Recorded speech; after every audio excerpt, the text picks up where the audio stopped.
How does monetary policy impact inflation? In this segment, we focus on the macroeconomy to understand how a central bank might use its ability to adjust policy interest rates to guide inflation in the economy. The set of channels through which monetary policy impacts the economy and inflation are called the monetary policy transmission mechanisms. The central bank sets a target for the short-term interbank rate. The interbank rate and the expectations of the near-term policy stance of the central bank determine money market rates. Money market rates are central to the operation of the financial system. The effects of monetary policy will be felt in various financial markets. These financial markets will then spill over into the real economy by impacting the demand for goods and services. We will explore three major transmission mechanisms. Policy interest rates will affect the interest rate on bank loans. In the Asia-Pacific region, bank lending is the dominant source of financing for private sector investment. Thus, monetary policy will impact investment through bank lending. We call this the interest rate channel. Expectations of the future path of interest rates will impact long-term bond rates, which will also finance investment spending. This is called the expectations channel. Interest rates will also spill over to stock markets and real estate markets. The resulting impact on asset prices and household wealth can affect consumption spending. We call this the asset price channel.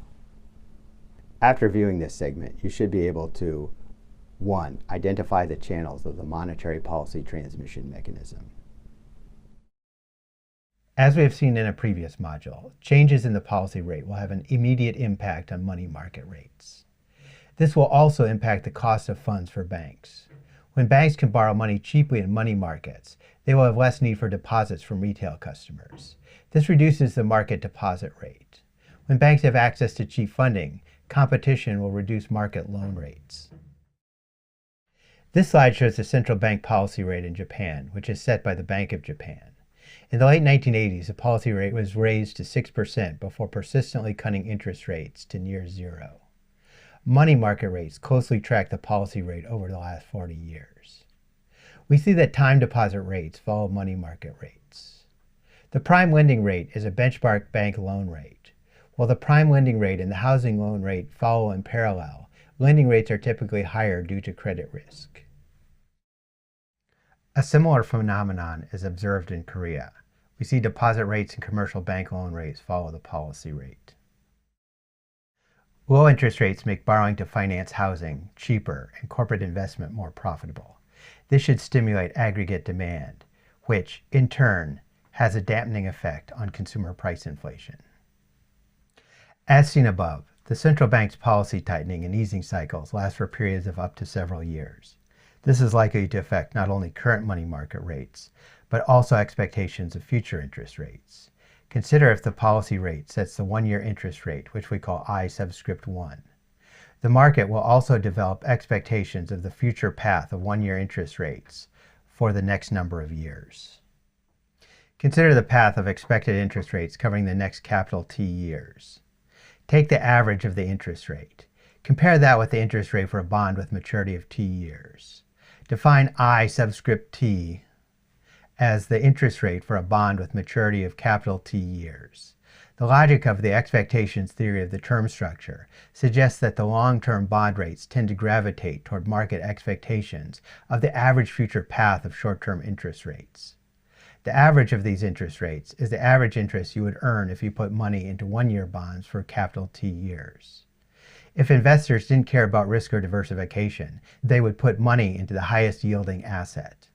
If long-term rates were higher than the average of short-term rates, then investors would rush into long-term bonds, pushing down rates as bond issuers found they had many customers. If interest rates in long-term bonds were too low relative to this benchmark, they would leave this market and bond issuers would need to offer higher interest rates. Market forces will push the long-term interest rate toward this benchmark. The yield curve indicates the relationship between the maturity of debt securities and the associated interest rates. This graph shows the interest rate of Korean government notes with maturity of 1, 2, 3, and 5 years, and longer-term bonds with maturity of 10, 20, 30, and even 50 years. The yield curve indicates the expectation of interest rates in the near term and the far term. Data from Korean bond markets illustrates the expectations theory. we see that persistent changes in policy rates have a direct impact on longer-term government bond rates. The near-term yield curve is an indicator of future policy. Focus on the recent few years. Since the Bank of Korea began an easing cycle in the summer of 2014, bond rates followed the policy rate downward until the middle of 2016, when bond rates moved noticeably above the policy rate. Why?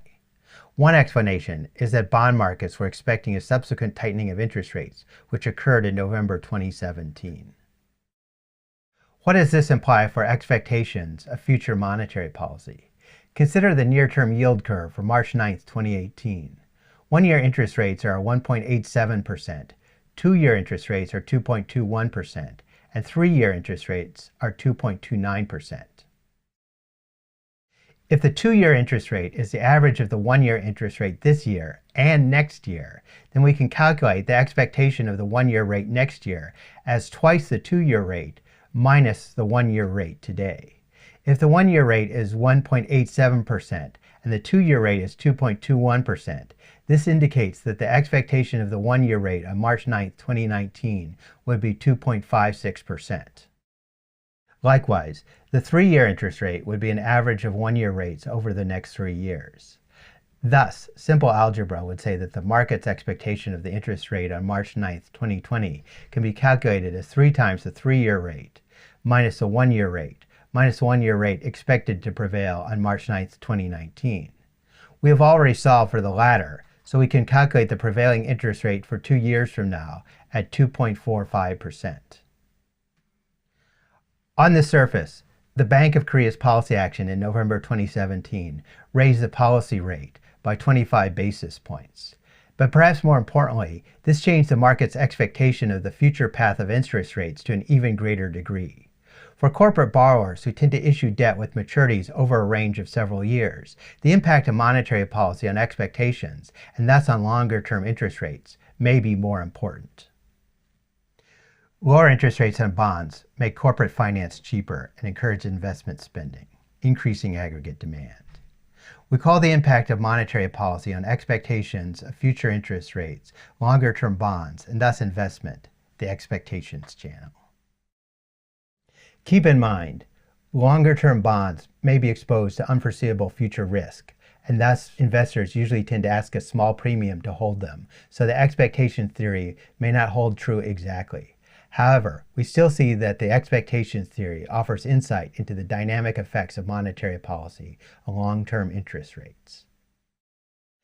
This slide shows the importance of the corporate bond market and bank lending relative to the size of the economy in the Asia-Pacific region. Korea has a relatively large corporate bond market, so the expectations channel might have significant effects on demand through bond rates. Bank lending is still much more important, though, even in Korea. Though Asia's bond markets have been growing rapidly, keep in mind that in most regional economies, bank lending is still a far larger source as of financing for private sector investment. There's one additional aspect of the expectations channel, which is the impact of future policy on future inflation. When borrowers consider financing, they will take into account both the interest rate and expected future inflation. Consider a corporation that borrows money at interest rate I to build a factory. The factory will start producing goods in the future. If inflation over the course of the loan is high, the prices of the goods the factory produces will be high relative to the cost of building the factory, reducing the real cost of repaying the loan and making borrowing more attractive. So borrowers naturally compare the interest rate to expected inflation measured by the real interest rate. In this sense, if monetary policy raises expectations of future inflation, it also reduces the real interest rates and helps to stimulate borrowing. Likewise, when the central bank communicates increased interest rates, this can also increase expectations of future interest rates. We've seen channels through which interest rates impact inflation. Future interest rates will, by the same token, affect future inflation. Expectations of increasing interest rates should dampen expectations of future inflation. Lower future inflation will increase today's real interest rate. In turn, high real interest rates will also reduce demand, the output gap, and inflation today. Thus, we see that the expectations channel helps to reinforce the effect of the interest rates on aggregate demand and therefore on consumer price inflation. Consider one additional channel for monetary policy. When interest rates on deposits change, investors adjust their portfolio of wealth. When deposit rates are unattractive, investors may switch to stocks or real estate, increasing stock and real estate prices. Consider this famous example of the effect of monetary policy on asset prices from Japan. During the late 1980s, the Bank of Japan reduced the policy rate from 5% to 2.5% and kept it at this low level for several years. Over this easing cycle, the Tokyo stock market almost tripled. When the Bank of Japan responded to the overheating cycle by raising policy rates, the stock market fell back to earth.